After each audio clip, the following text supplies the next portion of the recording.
Act number 13, recently known as Bill 7, you have been one of the CSOs, LAS as well, that was against the procedure that was taken with Bill number 7 in itself. Now that we are looking that it has passed, where do you stand as NGOCC?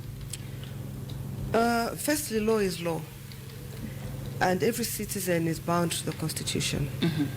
And this is why, in the first place, we spoke about the process, and we were quite very clear around wanting it to be very inclusive, because after something goes into law, especially the Constitution, it is binding, and that is why the process is very important. Now that it is law, what we need to do as a civil society organization, and what we always do with law, is monitor its implementation. Its implementation must be fair, its implementation must be constitutional, and its implementation must ensure the well-being of every citizen, because that is what a constitution should do. So ours is to monitor implementation, and where we need to participate around that implementation is to ensure that we're doing that in a manner that serves the well-being of the woman, the girl, and society in general.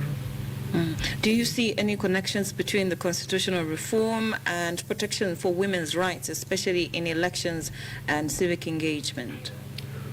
Well, in terms of civic engagement, the Constitution has a number of provisions that actually ensure that civic engagement is a right, especially the right of freedom of expression, freedom of association.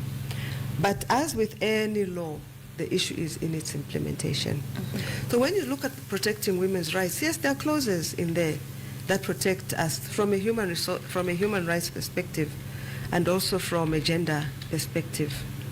However, as I said, it's still in the implementation. And when we look at women's participation in politics, yes, affirmative action is important, and why? And we have used the strategy of affirmative action in different ways, even including the education system. You know that we used to have a lower cutoff point for girls. So affirmative action is important, but it must be well thought through to ensure that it is free, it is fair, and when it comes to, for example, on representation, that representation must still be democratic in some way, because we're a democratic state. So for us, while we see improvements in terms of affirmative action, but it is the implementation, and it is how well thought through that was. Is it going to yield the results that we want?